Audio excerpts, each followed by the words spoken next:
Hello, and welcome to my podcast, Good Grief. My name is Dr. Christine Malone, and in this podcast, we talk about trauma, tragedy, and survival. In each episode, I will interview someone that has gone through grief in some way, and we will discuss the impact it has had on their life. By sharing these stories, we hope that others won't feel alone should they be going through similar situations. Enjoy.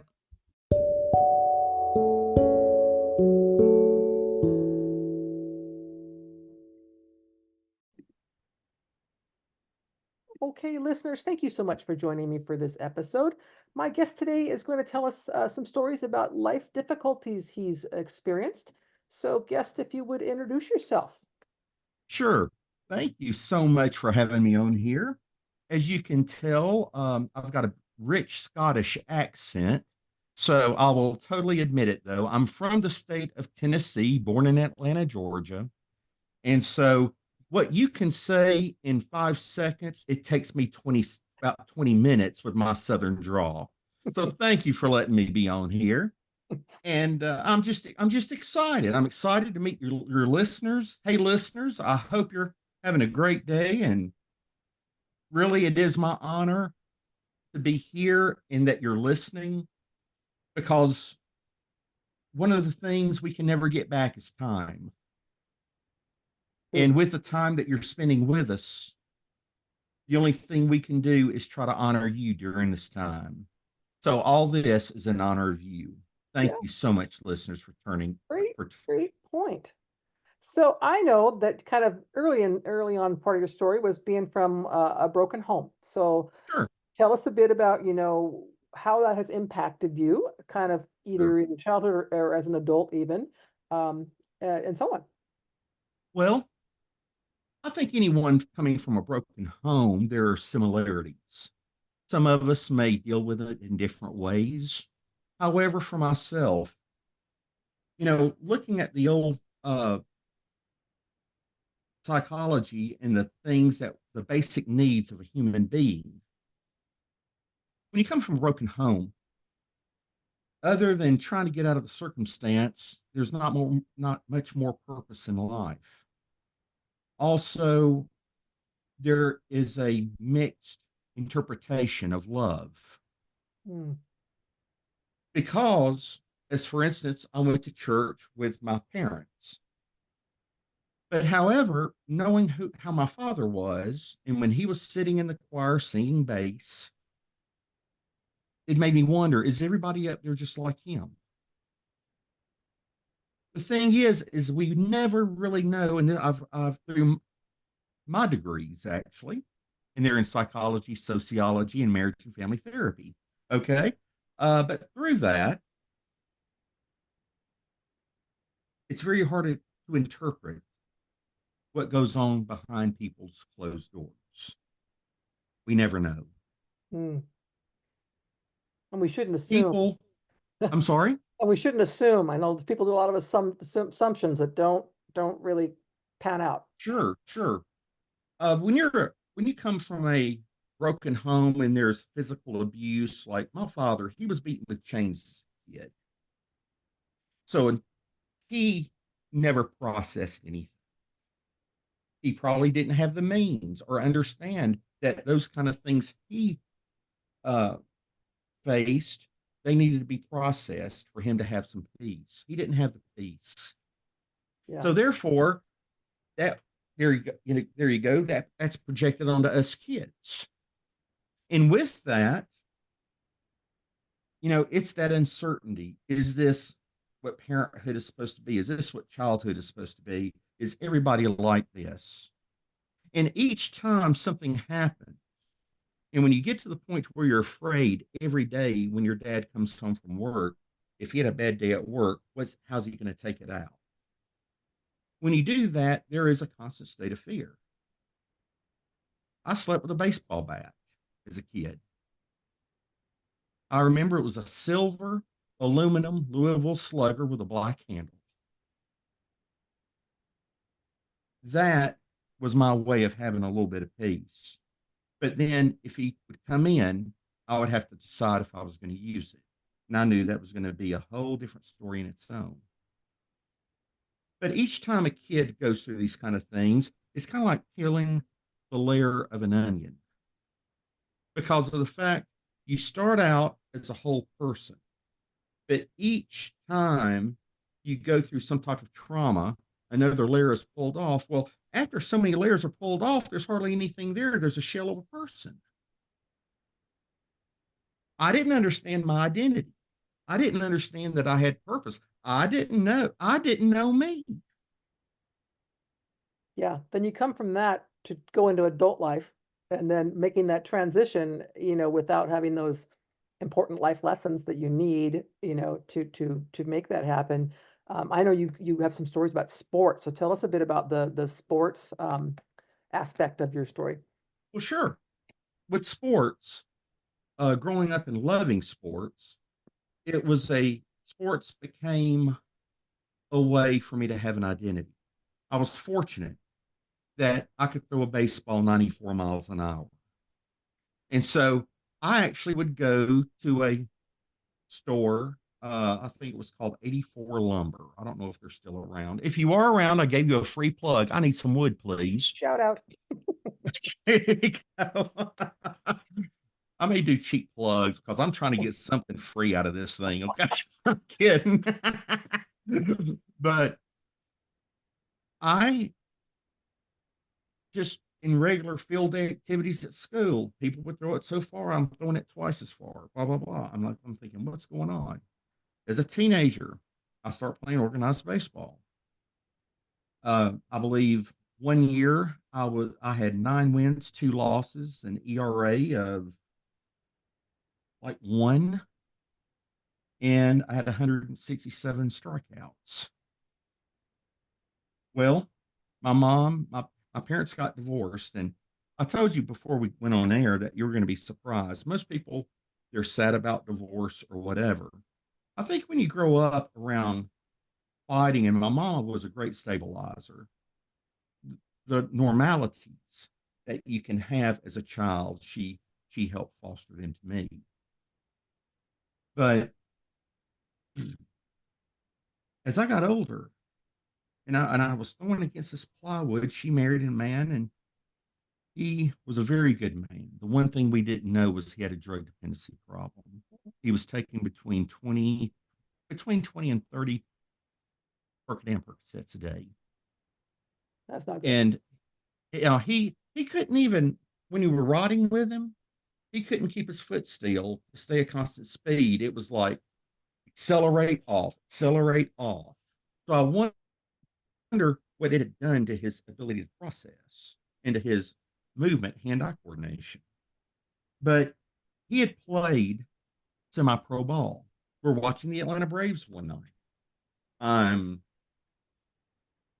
16 years old. Yeah, no, 17 years old. I'm sorry. And the announcers for the Braves say there's going to be a tryout in Durham, North Carolina in 2 weeks. We invite the public to come. That's when I knew the Braves weren't really any good at that point because they were trying to find everybody, trash man, anybody to play ball for.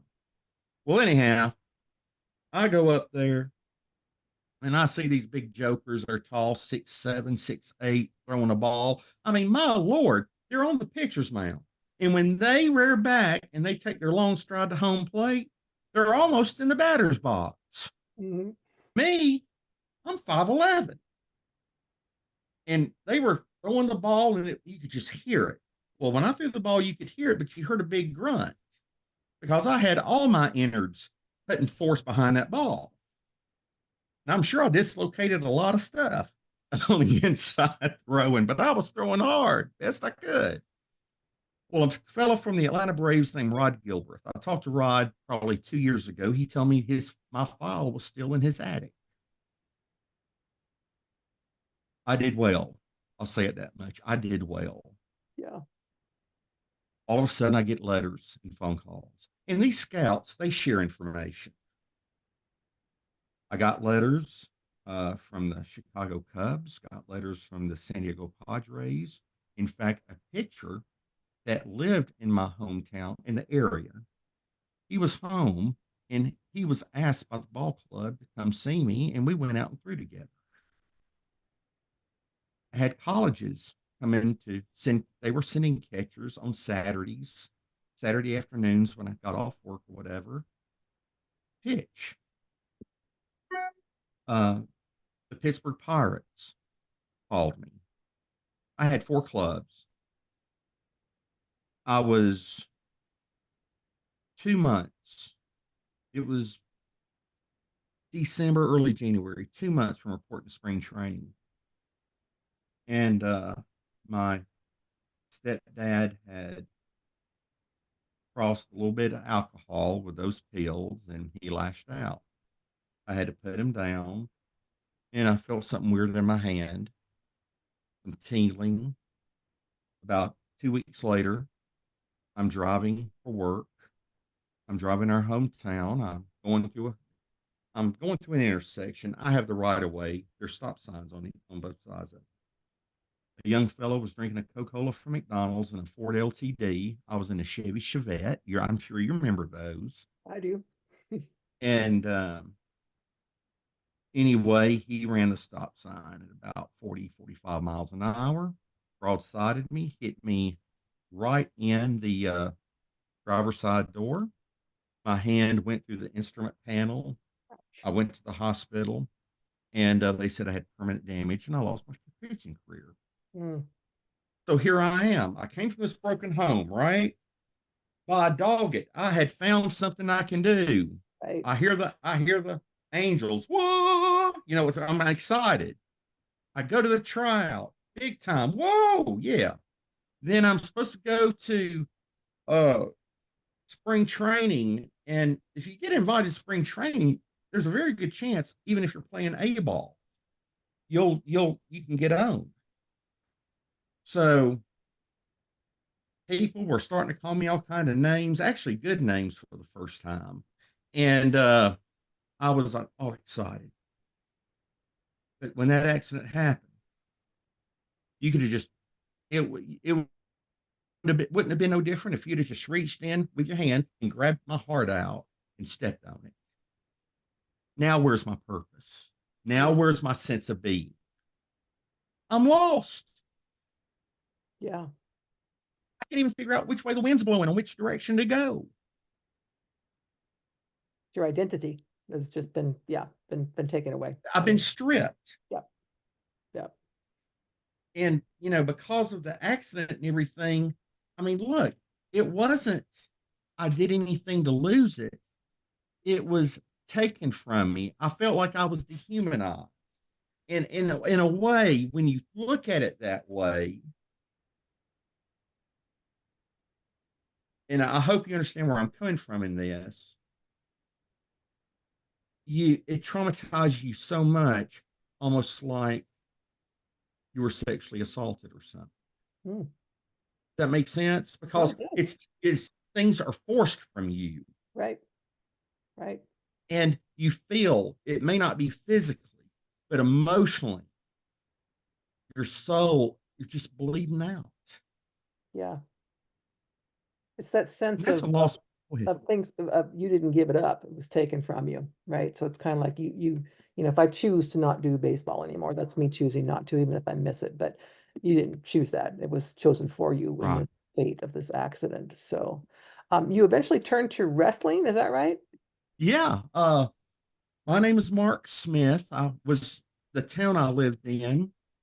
The head booker for the WWF lived in my hometown, and his son was Mark Scarpa, same age. So Mark Scarpa and Mark Smith always sat beside each other. Mark Scarpa comes into town, and I'm like, "Boy, where have you been? What's going on?" Now, for y'all that don't know, that's Southern for "Hey, how you doing?" Anyway,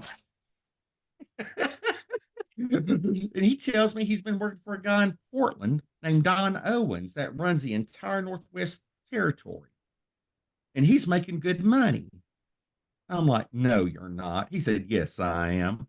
And we go back and forth like the Golden Girls for a little while. And he tells me, he says, "Man, you need to get into it. I know how much you can lift and what you can do." I said, "No." It's just like Andy Griffith does. "No." "Yeah, come on.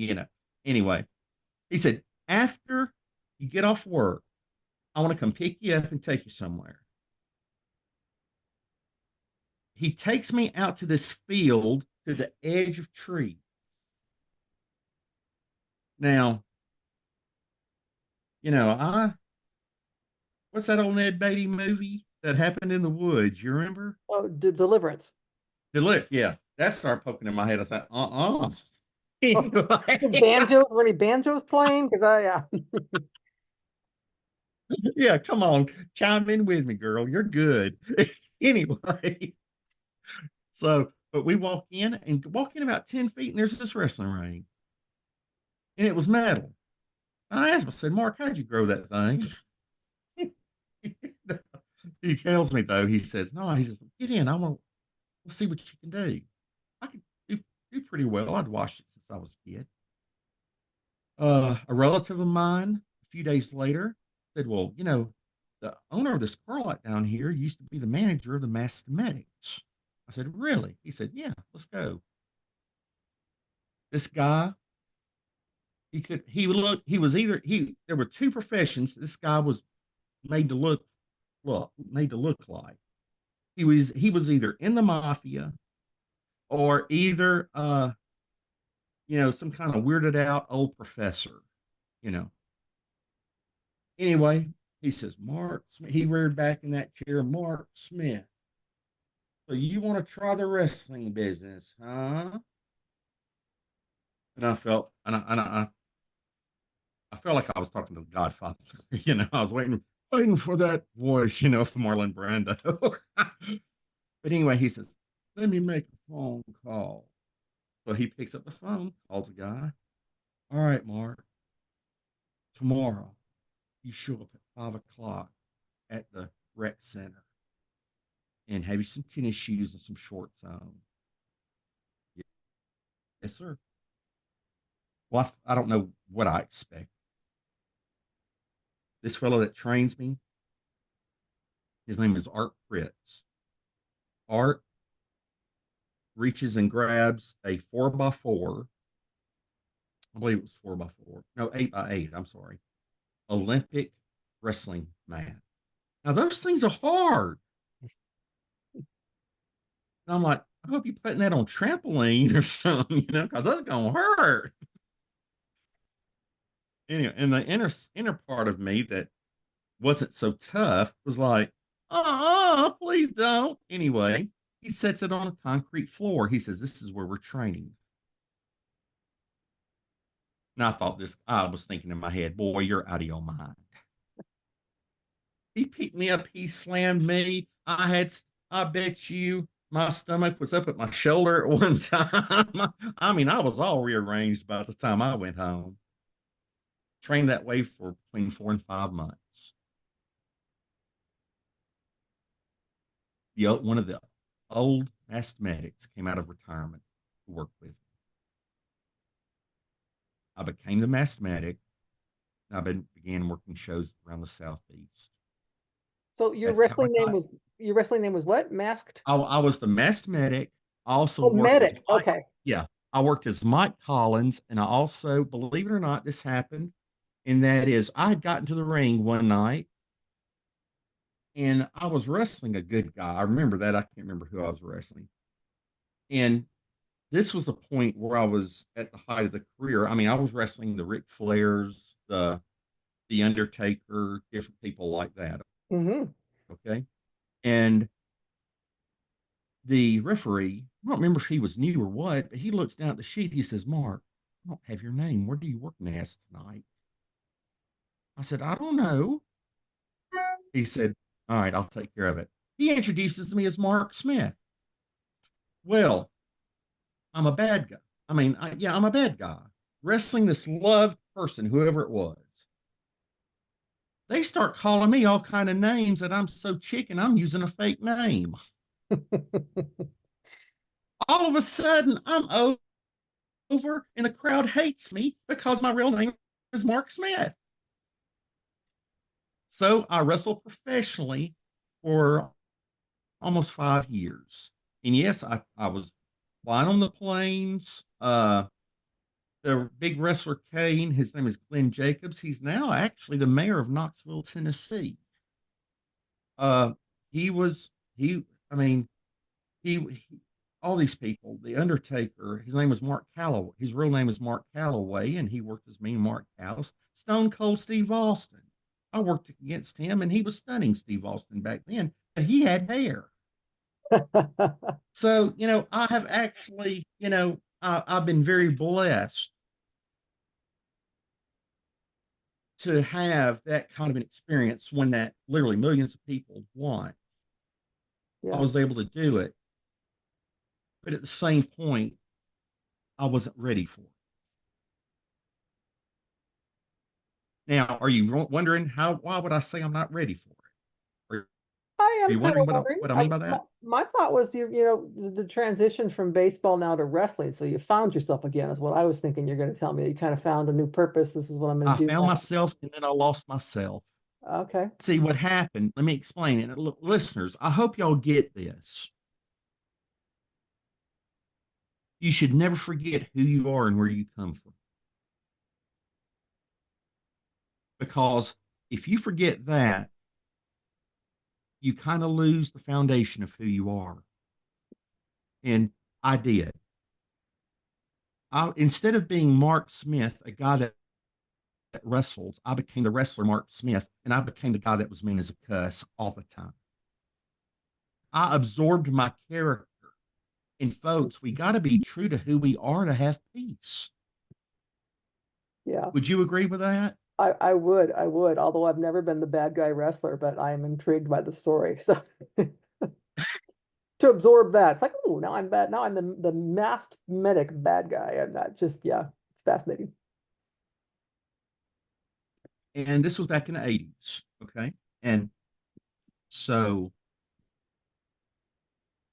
I was married at that time. I walked in after a road trip. She was having a breakdown. She said, I'm leaving. She left. And you know what? I can't blame her. In fact, when I wrote the book, Wrestling with Demons, I've had people ask me numerous occasions, who, with all the stuff you've done and everything, who is the villain in your book? Most books have a hero, and most books may have a villain, Right. right? I was the villain. I'm the villain in the book. Okay. See, I accept responsibility. I deserved everything I got. My only and when I understood that, I was so low. I was in this dark, emotional, this hole, this tunnel of darkness, if you want to call it that, Yeah. because I had forgot who I was. And when you forget who you are, what happens is people that have hung around you before, they don't know who you are then. Mhm. And you start doing things you never thought you would do, and they're looking at you going, "Good God, I don't know this guy." Yeah. So I drove everybody away. And there was this, I was cleaning out the bathroom, and there was a stick, a little plastic stick. I took it to my sister. I said, "What is this now? I think I know." She said, "It's a positive pregnancy test." After a few months, nobody would ever answer the phone. Finally, one of her family members answered the phone, and she said, "It's taken care of." Now, that can insinuate a lot of things. And Mhm. I'm not saying what happened because I don't know. Yeah. The one thing I can say is that she was a very sweet lady. I drove her down the wrong road. And if there was a child, and if the child is not on this earth, okay, I don't know. You understand, I'm careful the way I say this because I don't know. And like I said, I accept the responsibility. I'm not accusing anybody of anything wrong. And in that, I'll tell you what, there's a good chance you're talking to a guy today that's a killer. Mm. Now, if you want to hit that depth of darkness, accept responsibility for all that stuff. And now I know that you did get married, remarried, and you've been married, if Mhm. I'm not mistaken, more than 30 years. Is that right? 31 going on 32 years in June. Wow, that's impressive. As I mentioned when we weren't recording, I have almost 30 years of marriage behind me, but with not just the same spouse. So, sticking with it is definitely not something I'm super good at. So, tell me how Uh, do you make such a long marriage work? well, it's like this. When I walked out of the wrestling business, something happened that even that made me available to get married. I was going into jail. I was going to prison for 20 years for steroids. The Georgia Bureau of Investigation was in the room ready to take me away. They were interviewing me. A sheriff, and he's not on this earth anymore, but God bless him. His name was Richard Cantrell. He said, Mark, just tell us what you know. And I just told him what I know. I said, I'm sorry. I wish I knew more. He looked at those guys. He said, he's telling the truth. Give him immunity. And I walked away. I was within an inch of going to prison for 20 years. Mm. Then all of a sudden, when I walked out of that door, it was days later. And this happened like 7 or 8 times in 6 months. Imagine people tapping you on the shoulder that you don't know them. And when you turn around, they say, son, I have a word for you. I'm quoting. This is exactly what they say. You do not have to go to school all your life to be a minister. Now, tell me you won't get spooked after at least 4 times. And the first time it was this old farmer guy. He had fingers about as big as flagpoles, and he tapped me and that went down into my shoulder. And I looked around at him. He said, I have a word for you, son. I thought, yeah, buddy, you tap me like that again, I'm gonna have a couple words for you too. but but yeah. Now understand, and this is where I want to be very, very respectful of the listeners. Guys, I don't know your background. I don't know really anything about you because I don't know who you are. Let's be honest. But the one thing I can do is say what worked for me. So all I ask is that you give me some grace. Let me just tell you how it exactly happened. And then, it's up to you to mull over it. Or if you want more information, I'm sure we can work it out to where we can have an exchange or two. But I just want you to know I'm trying to be very respectful. I had met Brenda in a church. We went out a few times. We dated for 3 or 4 months, 5 months. I think it was closer to 5. And I said a little prayer. I said, all right, God. I mean, it wasn't no, I was shall. I don't play this old English stuff. When I was in that dark hole, I said, all right, well, all right, guy. Look, big man. I need you now. If you're really there, I need something. And I'll tell you what, I think God's big enough to be challenged. You get what I mean? I do. So, hey, I don't pull no punches. Okay. Well, I said, if I'm back in this church now with Brenda, and I said, if I'm supposed to be single, all right, I'd rather not all my life, but whatever. But you've got me to this point, which I never thought I'd be at. So, okay. Tell me what you want me to do. Am I going to get married again or is this it? Now, this old lady, guess what she does? Now you remember how people been getting my attention. What did she do? You remember? Tap you. There we go. Tapped me. And you know what she said? Son, I have a word for you. Oh, wow. Yes, for real. I'm not lying. Brenda heard it. Anyway, she said, whatever you've asked for, the answer is right beside you. Now, there was about a 70-year-old white dude on my left side, and Brenda was on my right side. I'm out of that choice. I'm taking Brenda. Okay. Yeah. Yep. Seems like the better choice. Yep. I'm just telling you. Anyway, looked at those two choices. Brenda looked pretty doggone good. Well, anyway, we planned a wedding date, but then I got a phone call from a school in Iowa. We got you a free ride, so we had to leave early.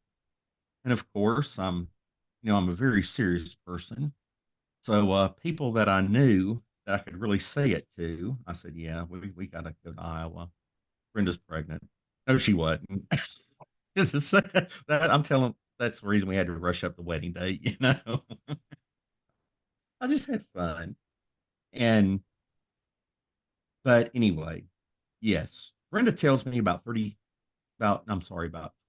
years ago, I'd mentioned that we would be foster parents. Hmm. I will say this, we did become foster parents. And to you listeners out there, I want you to understand something, please. And if you see somebody doing it, have a talk with them. Fostering is not child shock. Do you think that's a pretty valid point when you think about it? So we said, well, maybe we'll adopt, but it would just have to be the right situation. We had three biological children, Brenda and I. Well, ended up, two siblings were sent to us. Their mother died of a brain aneurysm, two Hispanic kids. For some reason, they never took them out of our house. All of a sudden, we became family. The first two we adopted was Christian and Joseph. And Joseph is out there close to Seattle with you in Tacoma. He's the one at Fort Lewis. Okay, we're done. We're gonna take a break. Ring, ring, ring, ring. What is it? We've got another sibling group. What is this? What are y'all doing to us? We're not trying to start a tribe. It's, you know, we're not gonna walk around, all that stuff. Anyway, they said the daddies don't want them, and the mom uh was part of a major drug bust. The mother never did what the court wanted, so the kids were going to be separated. We said, no, we got to think about this. Well, we fell in love with the kids. Kids said, we want to be here forever. I'm not going to let them be here forever. They're going to be an adult one day, okay? But anyway, um, a Caucasian boy and his half brother, an African American. Growing up in the racist part of the country back in the 70s, the deep south was very racist. Yeah. I mean, there's racism everywhere, but that's where you saw your lynchings and that kind of stuff. I grew up seeing that stuff. So you don't know how much of it rubs off on you. It was humbling to hug him. And I hugged him the first time, that all those feelings that, hey, people are different, blah, blah, blah, blah, blah. No, they are. We might all maybe a different tent, but the fact is, we all have a heart. And this is something to, please, listeners, I would like you to understand. Fred Sanford was a junk man from Sanford and Son. But one thing I learned through my own transformation and what I've learned through others and seeing them grow is that God doesn't make junk. So none of my There's children a are junk. purpose. Yeah, there's a purpose for everyone. I've said that for a long time. We're all here Yep. for a purpose. Well, some of us don't know what the purpose is, or maybe we find out later in life, but I agree with you that there's a purpose. And Yeah. certainly, I think probably, divine intervention, if you will, for all those Mhm. kids to come into this better home and happier home and so on. So are they all grown now? Well, yeah, no. Okay. Colton is 8. Oh, okay. Uh, his birthday was Saturday. We had a birthday party last night. Jefferson is 13. I know I'm too old to have these kids. What can I say? Somebody asked me, you must be a saint. I said, no, I'm more senile than anything. And I'm crazy.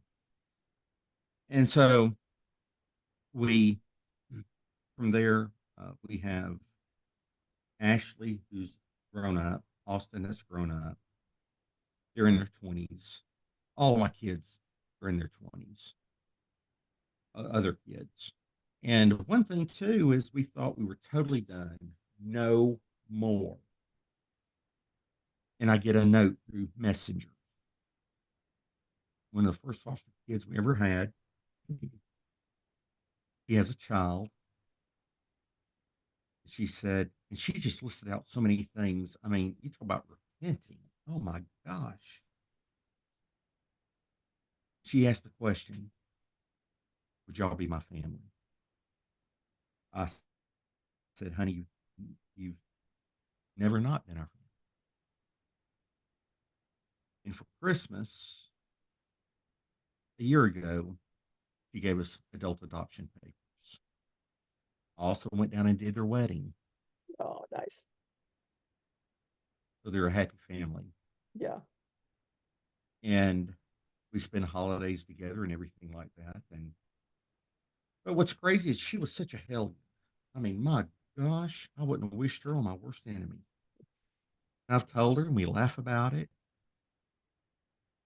And now, when her husband, who's son to me, if he takes any, if he picks up anything that I've given to her, she says, "You put that down. My daddy gave me that." Well, you know, guys out there listening, I'm sorry I'm boring, but what I wanted to let you know, I how much time do we have left? I don't, I'm not sure. Just finish your line of thinking here. We're good. Okay, all right. One thing I want to tell you is number one, I hope you can tell I'm not a Bible thumper. I don't go around slapping people with Bibles and giving them concussions. Wrestling, I had over 30 concussions. I've got enough concussions for everybody. I'm surprised I can keep two sentences together. You know, when we were talking earlier about the horse hormones and stuff like that, we took in wrestling and everything like that. Someone asked me the other day, they said, how does horse hormones affect you? I said, don't be thinking the things I know you're thinking. I said, but look, I will tell you this. About every week or two, I get a hankering when I walk outside, and if I see a bale of hay, I have to take a bite or two. And then I'm totally satisfied. Lick a salt block. Hey, what can I say? It's a good snack. Anyway, so, but to all of you, really, I mean, the time with you, you're showing a lot of love in this by listening. I can't thank you enough because, uh, you are my purpose in a lot of ways. All of you that are listening are completing my heart. You're giving me a sense of being that I just cannot thank you enough for. Yeah. Uh, this host, I tell you what, she's a fine lady. I've seen people before they put on a show or whatever. It didn't take me but 5 minutes talking to her before I understood that her reason for doing this is because she cares and she wants to make the world a better place by helping, person at a time if it means that. she deserves a lot of love from me too. And I'm telling her I love her right now. She's a sister to me, and I hope y'all will send some love her way as well. But if I could leave you with anything today, I mean, the big thing is that, guys, God doesn't make. I've sat on the bed and had the oxys in a straight line. They look like a train. I've 3 times now, I'm still walking. I'm supposed to be in a wheelchair. 4 months ago, yeah, 4 months ago, a strange bacteria had happened. It had gotten into my face. It was pulling my nose toward my right ear and it was breaking bones and I was dying. Uh, an overnight stay to figure out what antibiotics I needed ended up being a week stay. And they had me on oxy and Dilaudid. The strong ones. Yeah, because they actually said they heard a snap or two. It was crazy. Wow. But anyway, we've we've all experienced hurt. Some of us have experienced it in different ways. My hurt is no greater than your hurt. Hurt hurts. Let's just say it that way. But the things in our life, those fears that we have that may be keeping us from finding our purpose, from finding our peace. It can be fear. Maybe it's anger. Maybe we haven't processed yet, just like my dad. He hadn't processed being beaten with the chains. It took me a long time to process. And what I want you to know is this: we really don't have to be angry with anyone. And this is the key.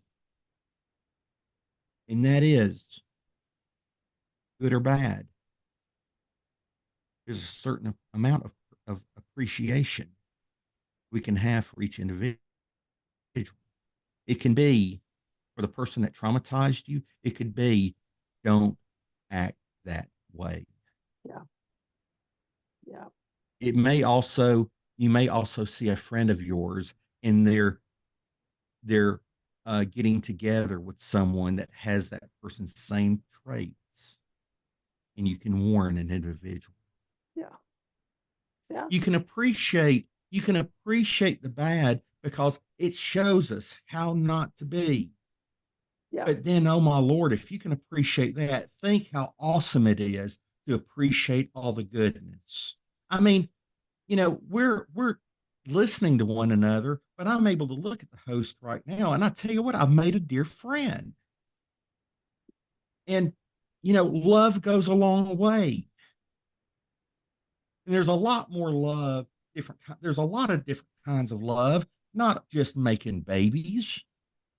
Lord, everybody just thinks that love is just if it's got to be between, it's got to be marriage. No, there's a lot of loves, and I've got a friendship of love with this host, and she's got a love for you. See, you don't understand. She could call this podcast Love Fest, and it would have worked.